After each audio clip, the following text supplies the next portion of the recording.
여러분만의 무화과 나무 그늘이 있을 거예요.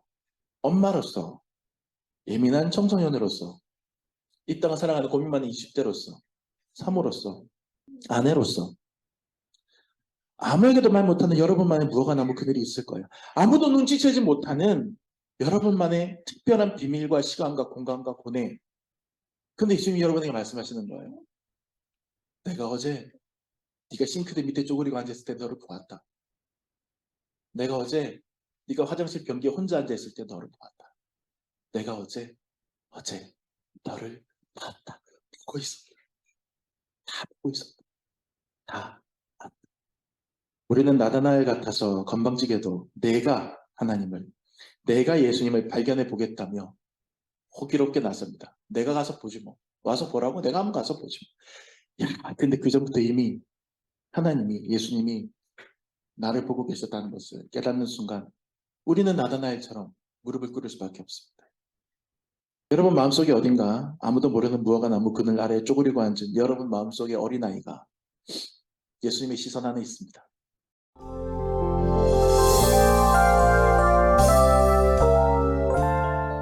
우리 감리교 가정 예배에서 하늘 양식이라는 게 나와요. 매일에 해당되는 말씀과 거기에 대한 이제 목사님들이 돌아가면서 썼던 그 설교문도 쫙 나오고 제 설교도 한 2편 들어가 있는데 그걸 이렇게 쭉 보는데 1월 3일 날 하늘 양식 묵상을 하는데 그 본문이 막 제 가슴을 후벼 파는 거예요. 저한테 너무 은혜로 다가와서 위로가 됐어요.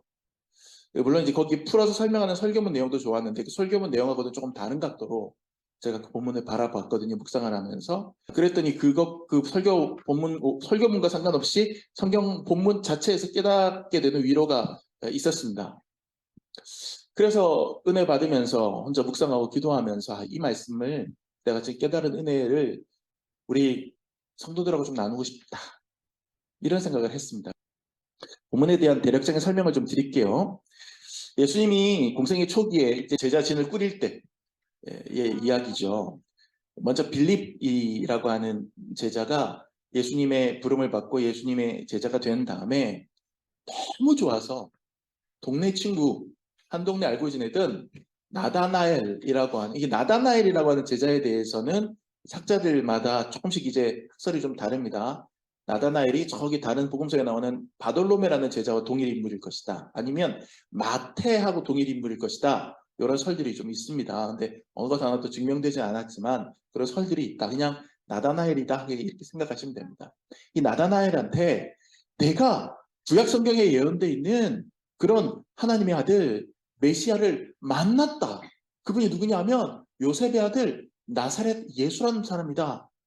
이렇게 얘기를 했더니 나다나엘이 코웃음을 픽 치는 거예요. 그러면서 하는 얘기가 뭐냐면 나사렛에서 무슨 선한 게 날 수 있는데 쉽게 말하면 예수님의 출신지 나사렛이라고 하는 동네는 그렇게 대단한 동네가 아니야. 이제 그러면서 폄훼하는 거죠. 그래서 그 말 못 믿겠어. 이런 뉘앙스를 담은 겁니다. 그러니까 이제 빌립이 그러지 말고 한번 와서 네가 직접 한번 봐봐. 와서 봐봐. 이런 거죠. 그래서 나다나엘이 반신반의하면서 예수님을 만나러 갔다가 예수님을 만나고는 예수님의 영권에 압도되어서 그냥 바로 그 자리에서 당신은 하나님의 아들입니다 고백하고 이스라엘의 임금입니다 고백하고 예수님의 제자가 되는 그런 과정을 기록해 놓은 본문이 여러분과 제가 지금 읽은 요한복음 1장 43절부터 51절까지의 말씀이에요. 자, 이 본문에서 제가 특별하게 은혜를 받은 부분이 어디냐? 동사 하나에 꽂혔어요. 동사. 여러분 오늘 설교 제목이에요. 설교 제목이 뭐였죠? 보다. 오늘 본문을 잘 살펴보면 이 보다 혹은 본다 이런 동사가 굉장히 여러 번 쓰이거든요. 근데 쓰일 때마다 제 눈에는 조금씩 다른 용법으로 보여요. 다른 용법, 다른 상황, 다른 의미를 가진 본다는 뜻으로 제 눈에 읽히더란 말이죠. 세 가지로 나눠서 여러분과 한번 보려고 합니다.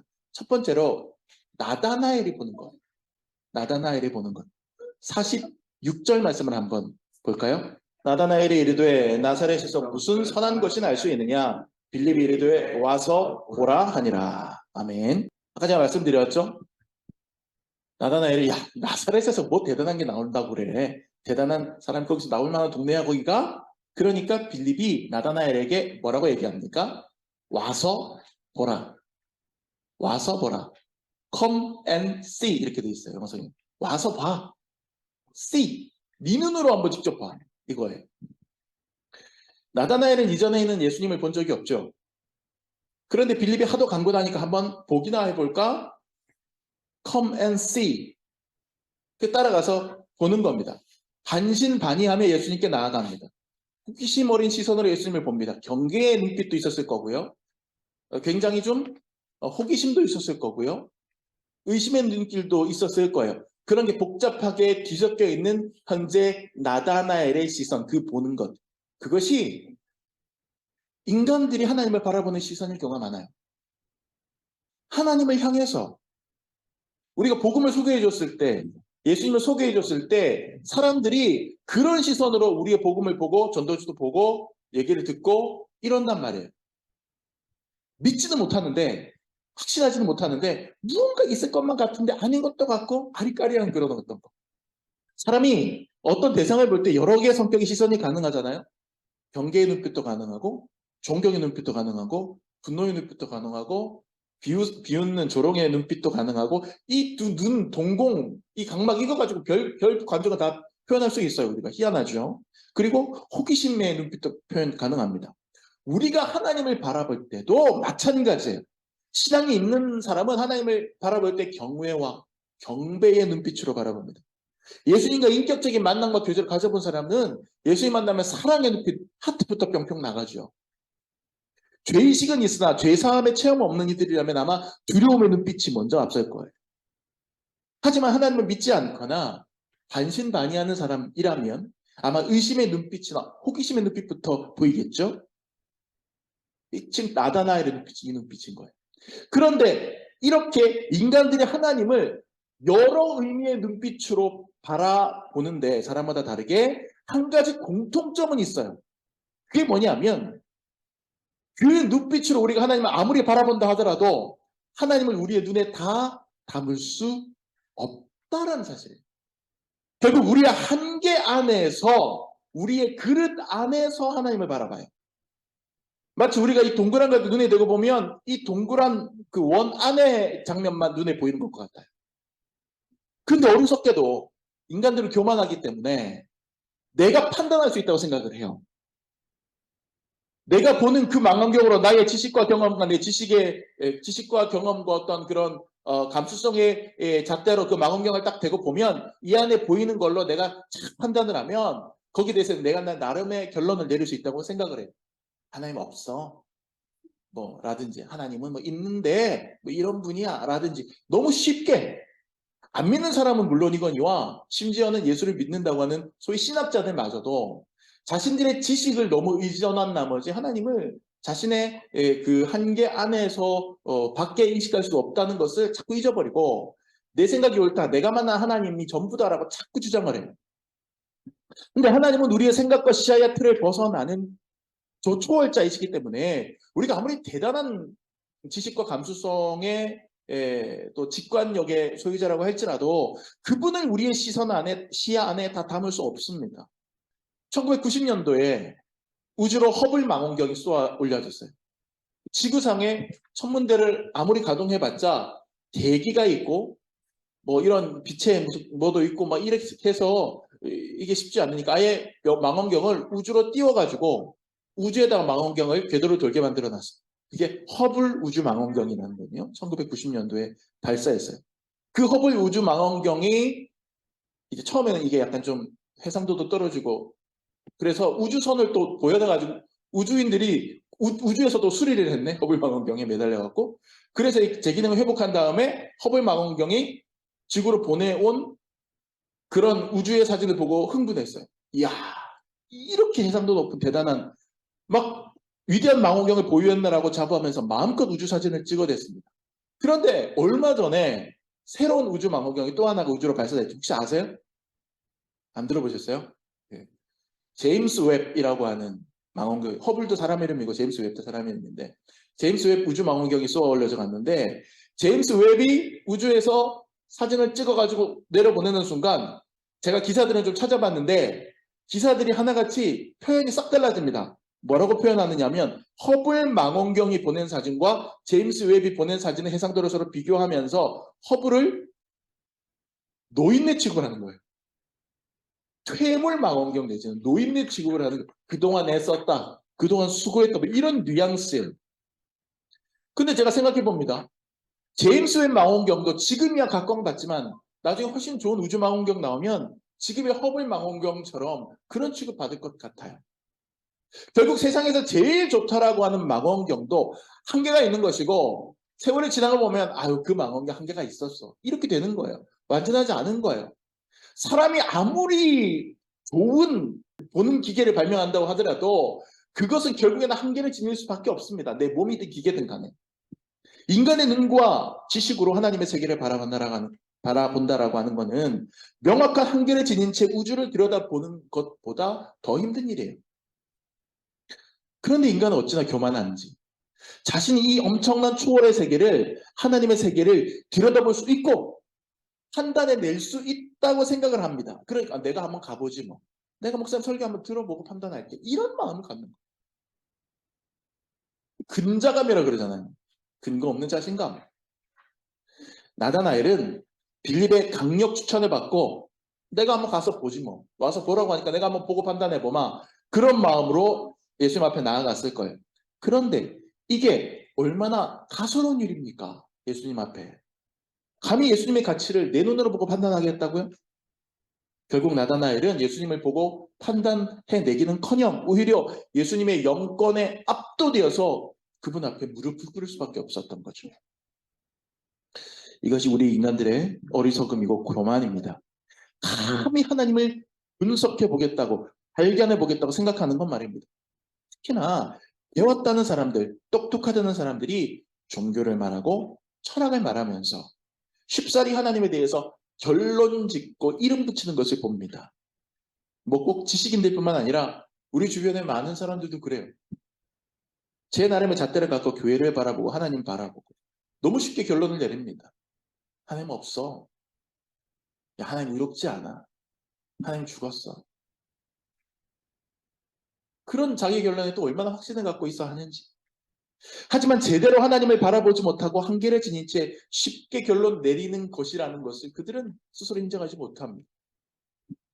나다나엘의 근거 없는 자신감. 내가 보기만 하면 바로 판단 내려질 거라는 그 근거 없는 자신감은 오늘날 우리에게도 있는 우리의 뿌리 깊은 교만함을 드러내 보여줍니다. 그런데 두 번째 본다는 동사가 등장해요.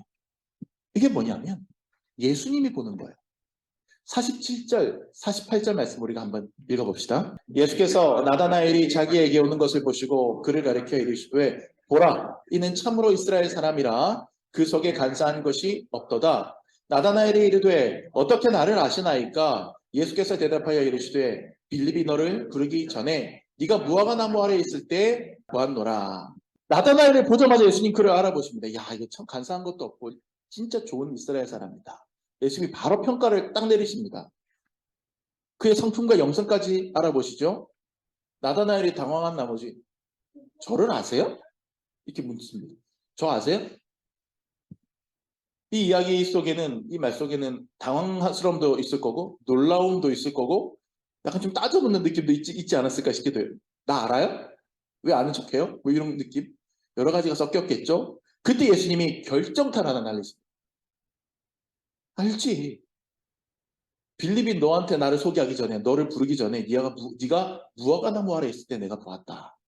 제가 말씀을 묵상하다가 가슴이 찌릿찌릿해진 지점이 바로 이 지점입니다. 여러분과 함께 나누고 싶다고 생각했던 지점이 사실은 바로 이 지점이에요. 도대체 이게 무슨 뜻일까요? 무화과 나무 아래에서 나다나엘이 무엇을 하고 있었는지는 성경에 나오지 않습니다.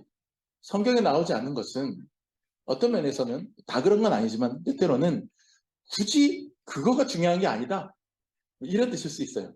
예를 들어서 예수님께서 가늠한 여인을 현장에서 잡은 사람들 앞에서 손가락으로 땅바닥에 글씨를 쓰시죠. 근데 손가락에 글씨 쓰셨다는 얘기 나오는데 뭘 쓰셨는지는 안 나와요. 사람들이 막 그거 짐작하고 추측하고 그럽니다. 그러니까 아무 소용도 없는 짓이에요. 굳이 뭘 썼는지를 알려줄 필요가 굳이 없으니까 안 나온 거겠죠. 예수님께서 손가락으로 글씨를 쓰셨다는 그 행위 자체가 중요한 거죠. 그거는 제가 어떻게 해석하는지 다음에 한번 제가 말씀드리고요. 어쨌거나 저쨌거나 나다나엘이 무화과 나무 아래 있었는데 그때 내가 너를 보았다. 이 이야기에 나다나엘이 화들짝 놀랍니다. 사실은 이게 그렇게까지 놀랄 일인가 싶기도 해요. 지나가다가 봤을 수도 있고 누군가 저 아세요? 저 길 건너편에 서 있는 거 저 봤어요. 이러면 그 사람이 그러셨어요. 이러고 넘어갈 일이지. 바로 그 얘기를 듣자마자 깜짝 놀라서 무릎을 꿇고 하나님의 아들이시군요. 이스라엘의 임금이시군요. 이렇게 고백할 일입니까? 무화과 나무 아래 아무도 보지 못하게 철벽을 치고 그 안에 혼자 들어가 있었다라고 한다면 어떻게 나를 봤지? 깜짝 놀랄 수도 있겠지만 무화과 나무 아래라고 하는 건 오픈된 공간 아닙니까? 근데 거기에 있는 건 내가 너를 봤다는 말 한마디에 왜 나다나엘은 이렇게 충격을 받았을까요? 아무튼 나다나엘에게는 그 자리가 매우 중요했던 자리였을 거예요. 무화과 나무 아래 다른 사람들도 함께 있었을지도 모릅니다. 혼자 있었을 수도 있고 그건 뭐 오직 본인만 아는 거겠죠. 하지만 사람들과 함께 있었든 나 혼자 있었든 간에 특별한 의미가 있었던 자리였을 것 같아요. 본인에게는. 그런데 바로 그것을 예수님께서 딱 지적하시니까 곧바로 예수님의 신적인 권위를 인정하는 거죠. 보통 이제 무화과 나무 아래 그늘은 뭐 성경학자들이 얘기하기로는 보통 이제 그 그늘이 크게 들이우기 때문에 랍비들이 모여서 율법을 가르치는 거, 또 사람들이 율법책을 들고 읽고 묵상할 때 무화과 나무 그늘 아래에서 했다 이런 얘기들을 이제 많이 전해져 오기 때문에 아마 나다나엘이 무화과 나무 아래 있는 걸 보았다라고 하는 말 속에는 네가 말씀을 들고 고민하고 이게 무슨 뜻일까 고민하고 묵상하는 것을 내가 보았다. 이런 뜻으로 하는 학자들이 많아요. 저는 이제 굉장히 설득력이 있는 이야기라고 생각합니다. 하지만 저는 그가 거기서 율법 공부를 했든 묵상을 했든 아니면 안 했든 다른 걸 했든 뭐 하여튼 그게 중요한 게 아니라 그 행위 자체보다 그 안에 숨겨져 있던 나다나엘만의 숨겨져 있던 마음, 그 순간에 무화과 나무 그늘 아래에서 나다나엘의 마음속에 솟았던 어떤 그런 마음, 그 생각, 그것이 중요하다고 생각해요. 그게 핵심이었을 거예요. 예를 들어서 고등학교 때 저희 아버님이 중풍으로 쓰러지셔서 거동을 못하고 누워 계실 때 제가 야간 자율학습 시간에 교복 재킷을 뒤집어 쓰고 엎드려서 자는 척했어요. 제가 야간 자율학습 시간에 많이 잤거든요. 엎드려서 침 흘리면서. 영어 사전이 그래서 나중에 보면 얼룩덜룩했어요. 뭐 때문에 얼룩덜룩한지는 상상에 맡기겠습니다만은 하여튼 그러니까 평소처럼 제가 자나 보다. 애들은 생각했을 거예요. 교복 자꾸 뒤집어 쓰고. 근데 뒤집어 쓰고 저는 사실 그때 엎드려서 눈물을 펑펑 쏟으면서 아버지를 위해서 너무나 많게 간절히 기도했어요. 사람들은 다 몰랐어요. 제가 그때 다 엎드려 자는 줄 알았겠죠. 하지만 사실 그날 밤 제 마음은 누구도 모르는 제 마음은 눈물과 울부짖음 그 자체였어요. 그런데 만약 다음날 예수님이 저에게 어젯밤 재킷 뒤집어 쓰고 엎드려 있는 너를 보았다 라고 말을 한다면 그냥 복도 지나가다가 건너봐도 그건 볼 수 있는 거예요. 그러나 저에게 그 말은 다른 의미였겠죠. 엎드려 울며 기도하던 네 속마음을 내가 보았다. 이런 뜻이 돼버리는 거예요. 저는 지금 나다나엘이 예수님에게 바로 그 전곡을 찔른 것이다. 이렇게 생각합니다. 아무도 모르는 무화과 나무 아래에서의 속마음, 예수님 정확하게 그 부분을 보고 찔러 들어가신다. 무화과 나무 아래에서 왜? 뭐? 무슨 일이? 너 뭔데? 옆에서 빌립이 그랬을지도 몰라요. 하지만 나다나엘은 얼굴이 하얗게 질렸겠죠. 그것을 예수님께서 어떻게 하십니까? 카페교회 만으로 3년 반 하면서 저는 저만의 무화과 나무 그늘이 있었습니다. 아무도 모르는 여러 감정들과 기억들이 바로 저 뒤에 커피 머신 밑에 포스기 밑에 저 좁은 공간에 저만의 무화과 나무 그늘이 있었습니다.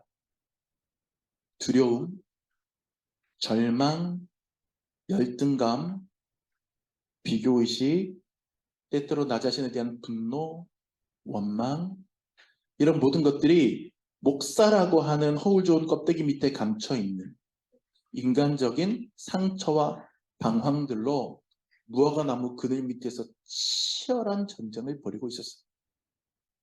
창피한 고백을 하면 이 큰 덩치로 저 카운터 밑에 혼자서 쪼그리고 앉아서 오들오들 떤 적도 있었고 두려워서 손님이 와서 주문을 하는데도 듣지 못하고 혼자서 눈을 감고 속으로 울부짖으며 기도하다가 깜짝 놀라기도 했고, 기도해야 되는데 입 밖으로 말 한마디가 안 나와서 머릿속으로 문장 하나가 구성이 안 돼서 아무 말 못하고 몇십 분 동안 그냥 엎드린 채 실어증 걸린 사람처럼 몸만 움직이면서 몸부림만 치면서 눈물 흘려도 받고, 숨이 쉬어지지 않는 것처럼 여겨져서 손으로 가슴을 때리면서 심호흡을 수없이 해야 됐던 날들도 있었어요. 그러다가도 손님이 들어오면 거짓말처럼 방구들 쓰면서 어서 오세요. 그때도 목소리가 나와요. 희한하죠.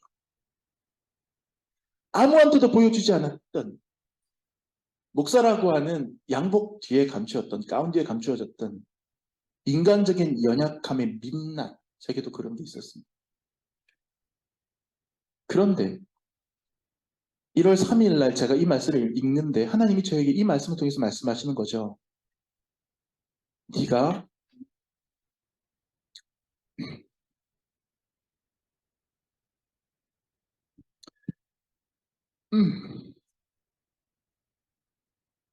네가 무화과 나무 아래 있을 때 아무에게도 보여주고 싶지 않은, 보여줄 수도 없는 그런 마음으로 혼자 울고 있을 때 내가 너를 보았다. 아유, 죄송합니다. 처음인데. 이러다 이제 이 특효약이 있어요. 손님 오면 돼요. 그러면 제가 어서 오세요. 죄송합니다. 손님이 와야 되는데.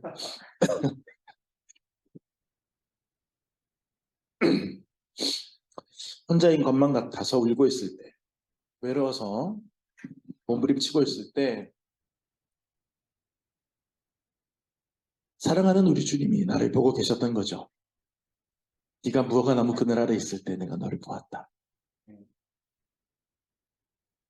저는 나다나엘이었던 것 같아요. 저는 버려진 사람이 아니었던 거죠. 주님이 나를 보고 계셨어요. 얼마나 귀한 은혜입니까?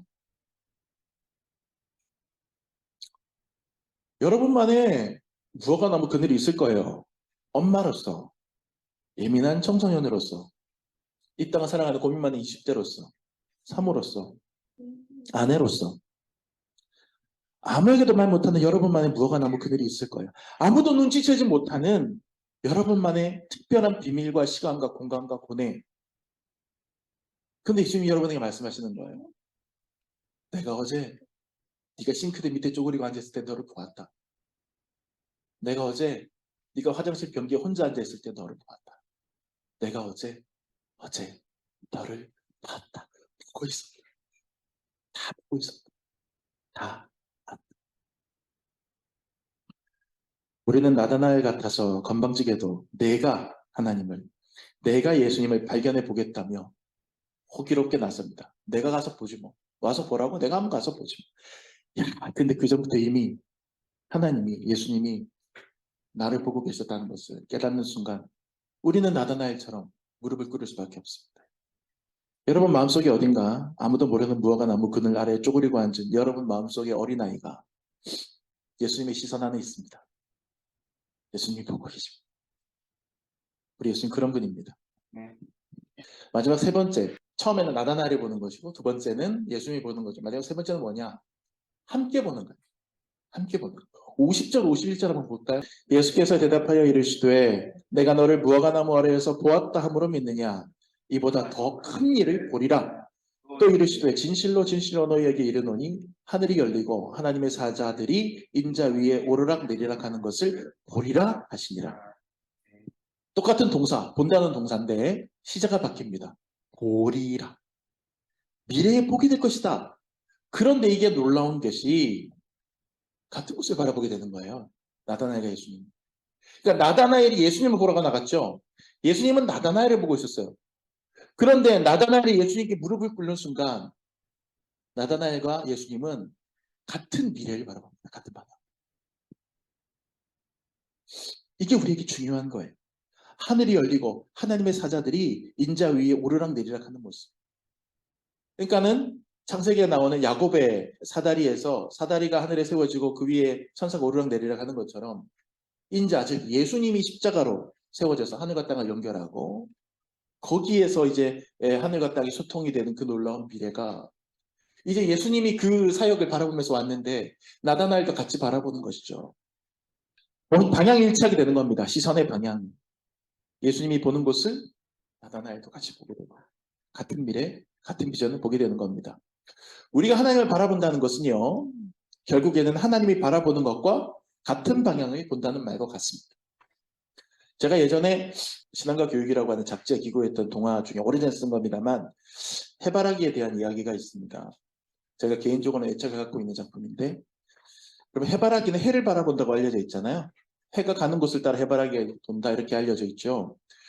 근데 그게 한때예요. 한때. 해바라기가 점점 익어가서 많이 익어서 해바라기 안에 해바라기 씨가 가득 들어차게 되면 그러면 고개를 들 수 없어요. 무슨 수로 해를 바라봅니까? 무거운데. 그때 되면 해바라기는 어쩔 수 없이 고기가 꺾입니다. 그러다가 어떻게 됩니까? 씨를 땅에다가 가득 다 쏟아붓고는 시들어서 한 사리를 마치게 되는 거예요. 우리는 해바라기가 해를 바라보고 돌아갈 때 해바라기답다고 생각을 합니다. 하지만 저는 그 작품을 쓰면서 반대로 생각했어요. 젊은 해바라기는 열정이 넘치는 젊은 해바라기는 해를 쫓아가느라 고개를 돌리지만 해를 보느라고 고개를 돌리지만 영적으로 원숙해진 해바라기는 해를 보는 게 아니라 해를 자기의 뒤통수에 두고 땅을 바라보게 되는데 이때 비로소 가장 해바라기답게 된다라고 저는 해석을 했습니다. 왜냐? 그때서야 비로소 해가 바라보는 땅을 나도 같이 바라보기 때문입니다. 해를 바라보는 것이 해바라기가 아니라 해가 바라보는 것을 같이 바라보게 될 때 진짜 해바라기죠.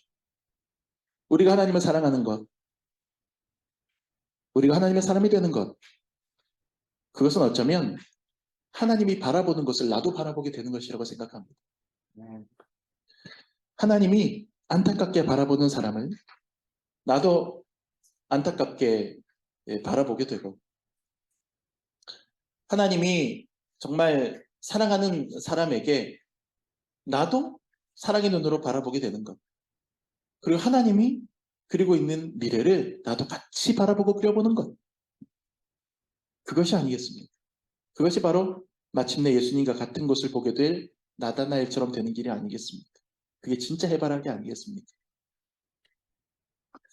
말씀을 끝내면서 얼마 전에 작고하신 우리 고 이원영 선생님이 살아생전에 언급했던 예화 하나를 여러분께 전해드리도록 하겠습니다. 필기 성적은 충분한데 항상 면접에서 떨어지는 한 취준생이 어느 회사에 면접을 보러 가서는 그날은 작심하고 사정사정을 했답니다. 제발 저를 좀 취직시켜 주십시오. 저희 어머니가 어릴 때 청산과부가 돼서 고생하시면서 여태 저를 키워주셨습니다. 제가 그 어머니를 모셔야 합니다. 제발 저에게 기회를 주십시오. 그러자 면접을 보던 그 회사 회장이 이야기를 듣더니 그러면 내일 면접을 하루 더 보는 걸로 하시고 오늘 집으로 돌아가셔서 어머니의 발을 씻겨드리고 다시 오세요. 했다는 거죠.